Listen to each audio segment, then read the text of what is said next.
presentamos Perspectiva Bíblica Mundial. Analizaremos temas de relevante interés sobre la verdad presente, que nos ayudará a crecer espiritualmente, mediante la conducción del Ministerio de Sostén Propio, una voz que clama en Venezuela, bajo la dirección del evangelista y conferencista José Barito. Le invitamos a seguir toda la serie.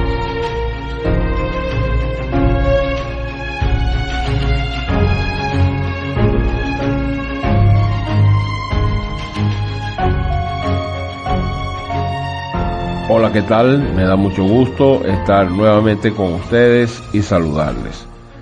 De antemano expresar inicialmente, como lo hacemos de costumbre, nuestro agradecimiento a Dios y seguidamente a usted por su tiempo e interés en nuestro programa.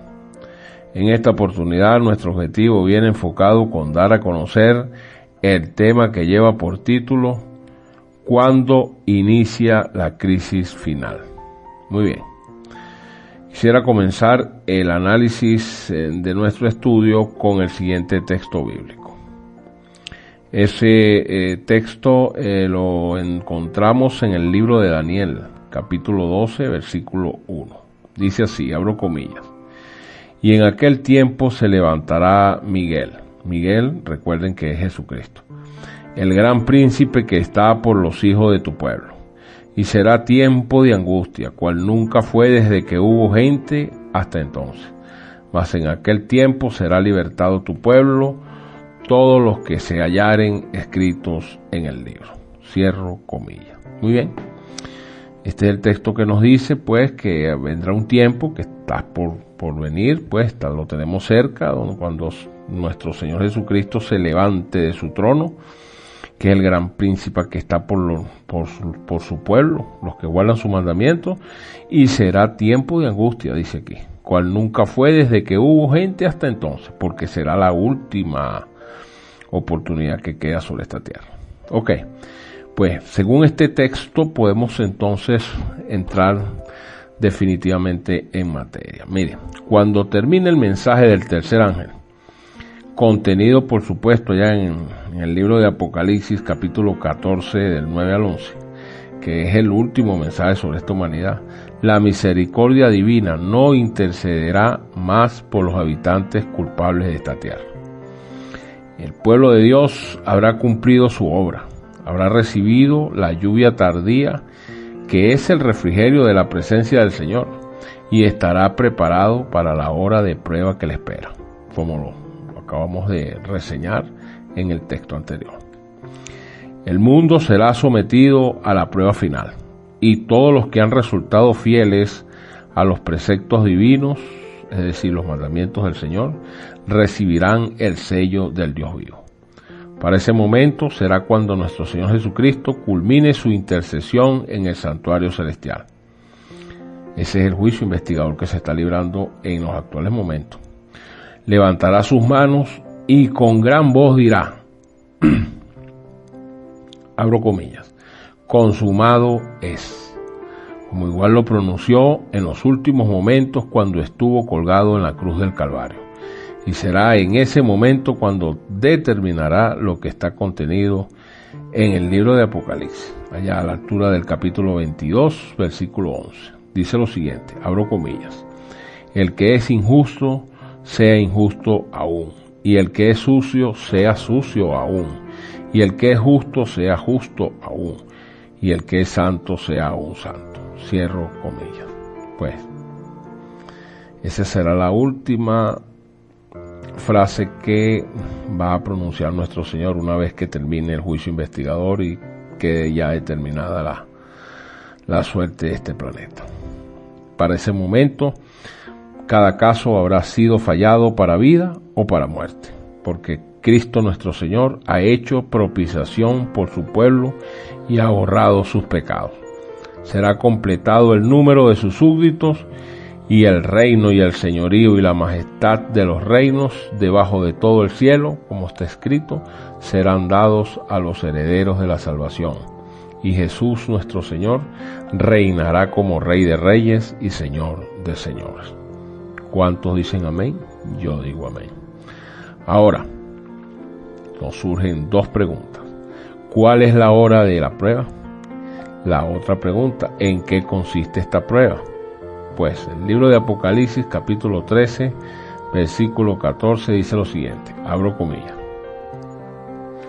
Y engaña a los moradores de la tierra con las señales que se le ha permitido hacer en presencia de la bestia, mandando a los moradores de la tierra que le hagan imagen a la bestia. Cierro comillas, Apocalipsis 13, 14. Pues, esta imagen de la bestia será formada antes que termine el tiempo de gracia, porque constituirá la gran prueba para el pueblo de Dios, por medio de la cual se decidirá su destino eterno. Recuerde que el libro de Apocalipsis capítulo 13, del versículo 1 al 10, nos habla de una bestia, la bestia genuina, que es el papado. Sabemos que la hemos identificado en programas anteriores, pues inequívocamente representa este poder que la iglesia católica le ha llamado el Vaticano o el papado. Esa está contenido, esa bestia, dentro del texto capítulo 13 de Apocalipsis, pero del versículo 1 al 10. Del versículo 11 en adelante surge otra bestia, que es la que vamos ahorita a desglosar. Bueno, la imagen de la bestia será formada antes que termine el tiempo de gracia. ¿Por qué? Porque constituirá la gran prueba para el pueblo de Dios, por medio de la cual se decidirá su destino eterno. Es así como vemos que en Apocalipsis 13 se presenta con claridad este asunto. Leemos del verso 11 en adelante, como les dije, abro comillas, vi otra bestia que subía de la tierra y tenía 2 cuernos semejantes a los de un cordero, pero hablaba como dragón y ejerce toda la autoridad de la primera bestia, como le hemos dicho, pues la anterior, que sabemos que es el papado y su curia romana, en presencia de ella, y hace que la tierra y los moradores de ella adoren a esta primera bestia, que es el papado, cuya herida mortal fue sanada. Cierro comillas. Pues miren, paramos aquí porque en adelante de este texto se revela el poder milagroso y engañoso de esta bestia, con cuernos de cordero. Sigue diciendo, del versículo 14 en adelante, capítulo 13, abro comillas, y engaña a los moradores de la tierra con las señales que se le ha permitido hacer en presencia de la bestia, mandando a los moradores de la tierra que le hagan imagen a esta bestia que fue herida de espada y vivió. Y se le permitió infundir aliento a la imagen de la bestia, para que la imagen hablase e hiciese matar a todo el que no la adorara. Y hacía que a todos, pequeños y grandes, ricos, pobres, libres y esclavos, se le pusiese una marca en la mano derecha o en la frente, y que ninguno pudiese comprar ni vender, sino el que tuviese la marca o el nombre de la bestia, o el número de su nombre. Cierro comillas. Muy bien, este es el texto más emblemático, el capítulo 13 completo, del 1 al 17, donde vemos entonces pues el desarrollo de ambas bestias, la genuina, que es el papado, y esta segunda bestia, que representa a el protestantismo apóstata que comienza ya en los Estados Unidos de Norteamérica. Y esta es la prueba por la que deben pasar entonces los hijos de Dios antes de ser sellados. Todos los que demuestren su lealtad a Dios mediante la observancia de su santa y eterna ley y se nieguen a aceptar un falso día de reposo como lo representa este primer día de la semana, el domingo, se alistarán pues bajo la bandera del Señor Dios Jehová y recibirán el sello del Dios viviente. En su defecto, los que renuncien a esta verdad de origen celestial y acepten entonces el descanso dominical, recibirán la marca de la bestia. Cuando el Señor abandone el santuario celestial, que ahora mismo está a punto de hacerlo, las tinieblas envolverán a los habitantes de esta tierra. Durante ese tiempo terrible los justos deberán vivir sin intercesor a la vista del Santo Dios. El intercesor es el Espíritu Santo que está ahora en la tierra, guiando a cada quien hacia esa verdad. Pero ese Espíritu Santo va a ser retirado. Nada refrenará a los rebeldes transgresores de la ley de Dios, y Satanás dominará por completo a los impenitentes empedernidos. Es allí donde la paciencia de Dios habrá concluido, pues el mundo habrá rechazado su misericordia, habrá despreciado su amor y pisoteado su santa y perpetua ley. Habrá terminado la gracia para los pecadores y el Espíritu de Dios, al que siempre se opusieron obstinadamente, acabará por apartarse definitivamente de ellos. Quedarán desamparados de la gracia divina y estarán a merced de Satanás, el cual los sumirá en una gran tribulación final. Entonces, todos los elementos de contención se desencadenarán cuando los ángeles de nuestro Señor dejen de contener los vientos violentos de las pasiones humanas. Y aquí veremos cómo el mundo entero será envuelto en una ruina más espantosa que la que cayó antiguamente sobre Jerusalén. Y a la prueba nos remitimos. El relato bíblico señala que un solo ángel dio muerte a todos los primogénitos de los egipcios y llenó al país de duelo. De igual manera, cuando David ofendió a Dios al tomar censo del pueblo, pues un ángel causó la terrible mortandad con la cual fue castigado su pecado. Así que tenga la seguridad, distinguida audiencia, que el mismo poder destructor ejercido por santos ángeles cuando Dios se los ordena, lo ejercerán los ángeles malvados cuando el Señor lo permita. Hay fuerzas actualmente listas que no esperan más que el permiso divino para sembrar la desolación por todas partes. Los que honran la ley de Dios serán acusados por la mayoría de atraer los castigos de Dios sobre esta tierra y serán mirados como si fueran la causa de las terribles convulsiones de la naturaleza y de las luchas sangrientas que caerán sobre los hombres, que llenarán la tierra de aflicción.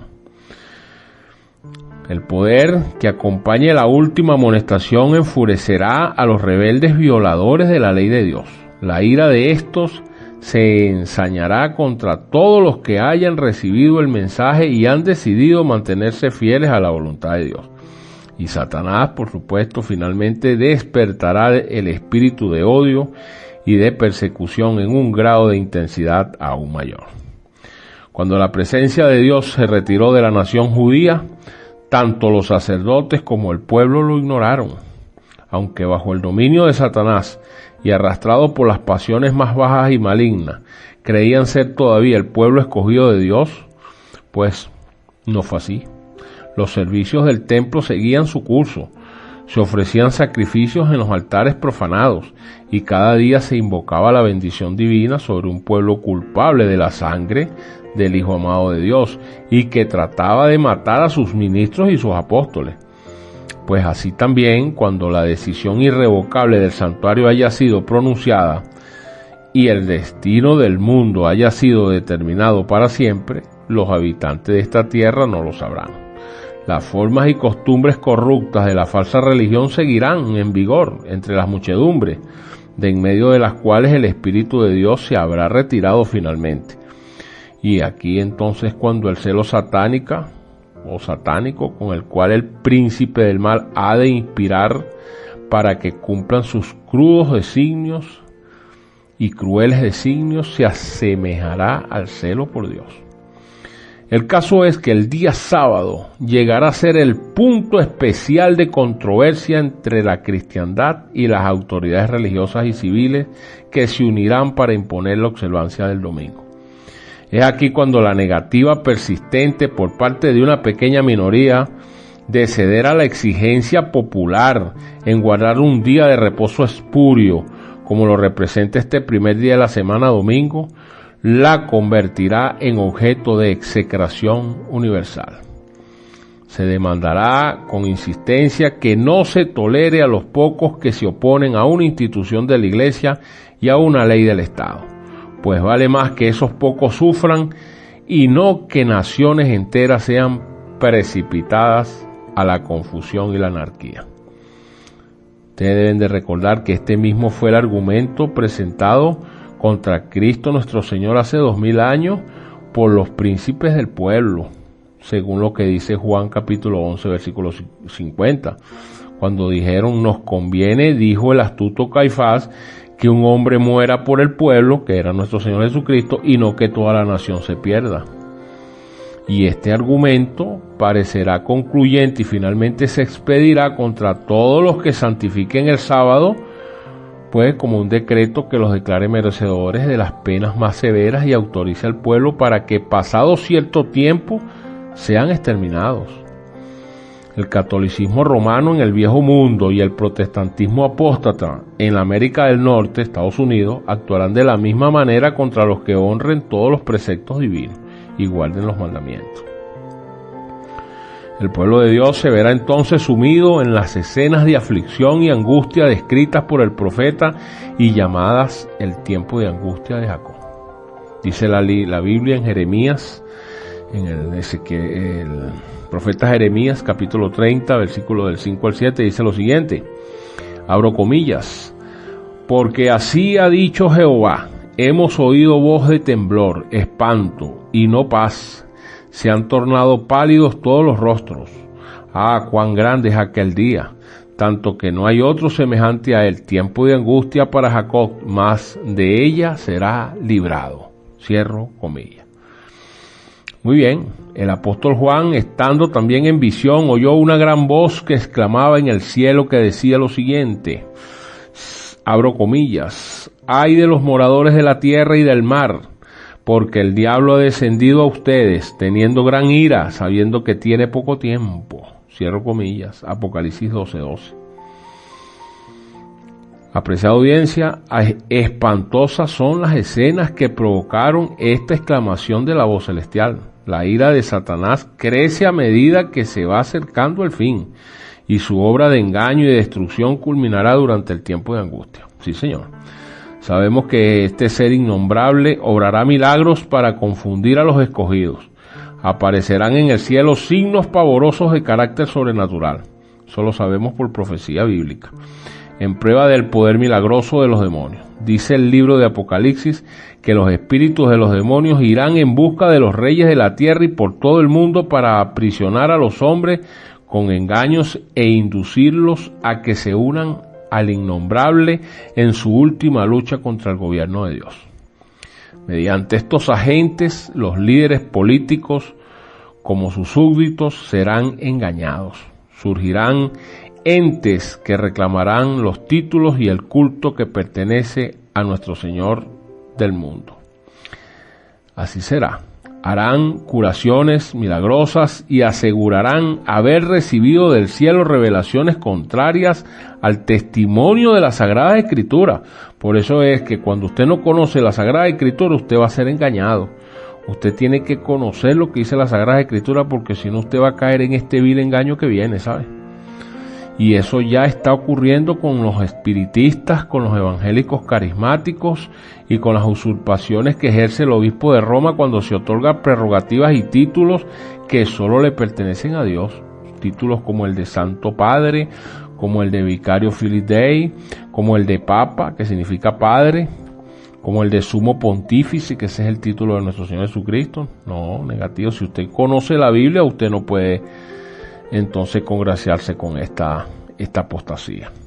El acto capital que coronará el gran drama del engaño será pues que el mismo Satanás se dará por el Cristo, siendo que la Iglesia por mucho tiempo ha profesado esperar el advenimiento del Salvador como consumación de sus esperanzas.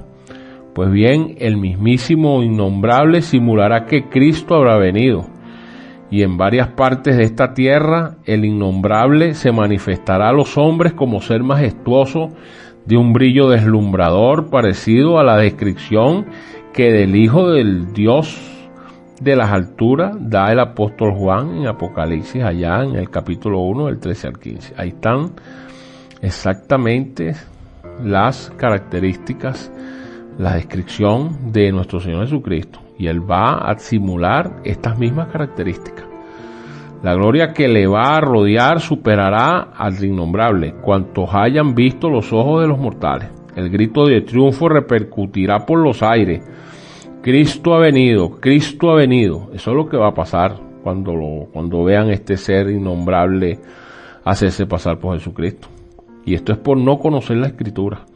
El pueblo que no conoce la veracidad de las profecías bíblicas se postrará en adoración ante Él, y el gran engañador los bendecirá de la misma manera que nuestro Señor Jesucristo lo hizo cuando bendecía a sus discípulos cuando estuvo en esta tierra. Él lo que hace es emular, pero el pueblo genuino y obediente de Dios no se va a extraviar, tenga eso por seguro. Saben que las enseñanzas del falso Cristo no están de acuerdo con las Sagradas Escrituras. Su bendición va dirigida a los que adoran a la bestia y su imagen, precisamente aquellos sobre quienes dice la Biblia que la ira de Dios será derramada sin mezcla ni misericordia. Dice la Escritura en el libro de Mateo, capítulo 24, en Apocalipsis 1:7, en 1 de Tesalonicenses 4:16 en adelante, dice: porque se levantarán falsos cristos y falsos profetas y darán señales y grandes y prodigios, de tal manera que engañarán, si es posible, aún a los escogidos. Así que si os dijeren: he aquí está en el desierto, está allá, no salgáis; he aquí en las habitaciones, no creáis, porque como el relámpago que sale del oriente y se muestra hasta el occidente, así será también la venida del Hijo del Hombre. Así que no se puede remendar semejante aparición. Todos la conocerán y el mundo entero la presenciará. Solo los que hayan estudiado diligentemente las Escrituras y hayan recibido el amor de la verdad en sus corazones serán protegidos de los poderosos engaños que cautivarán al mundo. Solo bajo el testimonio bíblico descubrirán al engañador bajo su disfraz. El tiempo de prueba llegará para todos. Está acercándose rápidamente. Por medio de la criba de la tentación se reconocerá a los verdaderos cristianos. El innombrable tratará de impedir que los que aún no conocen la verdad logren la preparación necesaria para estar firmes en aquel día. Está haciendo eso para que usted no se prepare. Ya para cuando se aproxime la ley dominical en los Estados Unidos, tendría que estar el pueblo de Dios fuera de las ciudades para retirarse al campo. Eso es lo que dice la profecía bíblica. Pero lastimosamente esto ha sido ignorado y desestimado, aun cuando son claras y evidentes las señales que hoy están ocurriendo a nivel mundial con esta pandemia, y se pueden ver cómo la gente que no quiere vacunarse por temor a ser exterminados son víctimas de la presión que ejercen ciertos países del primer mundo y de los Estados Unidos, que van a obligar y están obligando en muchos países a que la gente tenga que vacunarse. Si no, no pueden trasladarse de un estado a otro o sencillamente salir y quedar restringido su acceso al mismo por ese motivo. Parece que el remedio como que es más perjudicial que la misma enfermedad. Las mentes brillantes de los promotores y creadores de esta pandemia, claramente se ve en ellos pues la intención de que quieren reducir la población mundial para instaurar un nuevo orden global. Y muchos a estas alturas ya deberían haber encontrado refugio en puntos de difícil acceso en las montañas, pero vemos que muy pocos son los que han creado conciencia en ello, dando gracias a Dios por la fortaleza de las montañas, como dice Isaías 33:16. Debido a la confinación en las ciudades de seres humanos de todas las naciones y de toda clase, grandes y pequeños, ricos, pobres, negros y blancos, serán arrojados en la misma injusta y cruel servidumbre. Muchos del pueblo de Dios pasarán días penosos, encadenados, encerrados en cárceles, sentenciados a muerte. Algunos serán abandonados adrede para morir de hambre y de sed en sombríos y repugnantes calabozos, donde ningún oído humano escuchará sus lamentos y ninguna mano humana se aprontará a socorrerlos. Pero, siempre un pero. Preguntamos, ¿olvidará el Señor a su pueblo en esa hora de prueba? ¿Olvidó acaso al fiel Noé cuando sus juicios cayeron sobre el mundo antediluviano? ¿Acaso el Señor olvidó a Lot cuando cayó fuego del cielo para consumir las ciudades de la llanura, Sodoma y Gomorra? ¿Se olvidó el Señor de José cuando estaba rodeado de idólatras en Egipto? ¿O de Elías cuando el juramento de Jezabel le amenazaba con la suerte de los profetas de Baal? ¿Acaso se olvidó el Señor de Jeremías en el oscuro y húmedo pozo de la cisterna en donde había sido echado? ¿O se olvidó acaso de los 3 jóvenes en el horno ardiente o del mismo Daniel en el foso de los leones? Pues mire, apreciado, el Señor de los ejércitos ha dicho: aquel que os toca a ustedes le toca a él en la niña de sus ojos. Zacarías capítulo 2, versículo 8. Los juicios de Dios caerán sobre los que traten de oprimir y aniquilar a su pueblo. Su paciencia para con los impíos da a estos alas en sus transgresiones, pero su castigo no será menos seguro ni terrible por mucho que haya tardado en venir.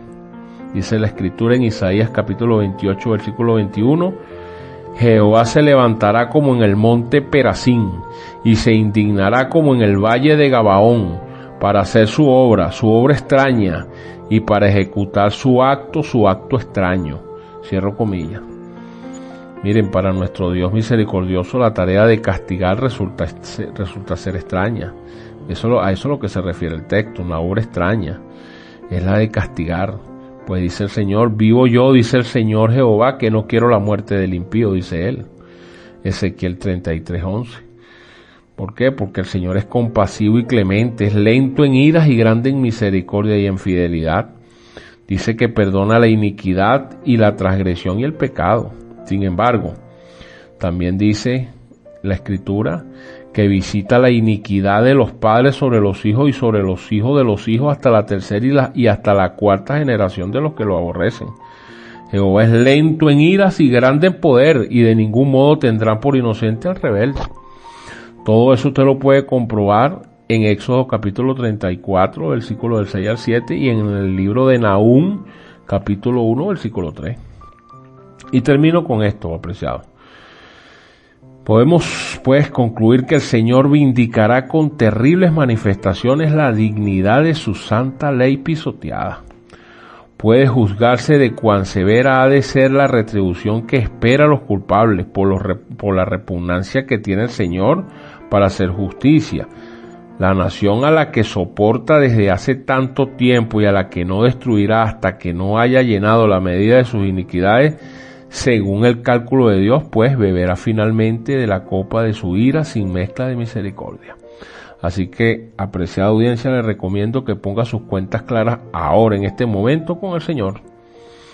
Trate de buscar, de estudiar sus escrituras usted por su cuenta. No espere que otro le cuente lo que usted tiene que saber y usted mismo comprender, porque la gente a veces cuenta lo que le conviene. Usted tiene que verificar que todo lo que le digan tiene que estar sustentado en las escrituras. Búsquela usted mismo personalmente las escrituras, verifique todo lo que le he dicho. Vaya versículo por versículo, texto por texto, y compruebe que lo que le he dicho es cierto. Y por supuesto, entonces, en consecuencia, haga los correctivos que tenga que hacer. Tiene que bautizarse como Dios lo manda, por inmersión. Tiene que recibir al Señor Jesucristo en ese bautismo, dejar sus pecados, su vida pasada en esa tumba líquida. Y al salir de esa tumba líquida, comienza una nueva vida. Ha sellado usted un pacto con el Señor. Al Señor le entrega a usted una nueva página para que escriba los nuevos capítulos de su vida, y de los anteriores Él le promete no volverse a acordar, siempre y cuando usted así lo deje, enterrados en esa tumba líquida. Y entonces comienza a vivir una vida pegada a los mandamientos del Señor, como Él los mandó, todos, sin excepción de ninguno de ellos. Éxodo capítulo 20, del 1 al 17, ahí están los 10 mandamientos como el Señor lo expresó, incluyendo el día sábado como día de reposo perpetuo para la humanidad. Tan solo así usted podrá tener entonces la certeza que Dios va a pasar usted por la tribulación que sea, pero Él nos dice que ni un pelo de nuestra cabeza será tocado. Dice que nosotros pasaremos por valle de sombra, aunque pasemos por valle de sombra de muerte y de sombra y de penumbra, nunca nuestro pan fallará ni nuestra agua fallará.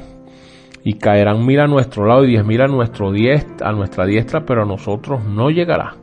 Salmo 91 fue escrito para pasar la tribulación de los hombres que han sellado el pacto con el Dios sempiterno y cumplen su mandamiento. Muy bien, hasta aquí nuestro mensaje. No se pierda nuestro próximo tema y esperamos, pues, con la ayuda de nuestro Dios eterno, poder seguir aportando nuestro grano de arena en el restablecimiento de la verdad eterna de Dios. Los días que hoy vivimos son significativos para que tomemos una decisión a favor de los intereses de nuestro Creador y Salvador, y por supuesto de nuestra salvación y la de nuestros seres queridos.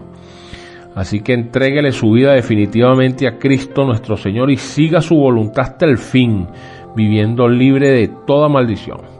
Le doy las gracias por su recepción y sin más a qué referirme, queda de ustedes atentamente José Barito, ciudadano de la República de Venezuela. Es nuestra oración que el Señor bendiga su vida y la de su familia en gran manera. Así que Dios le bendiga.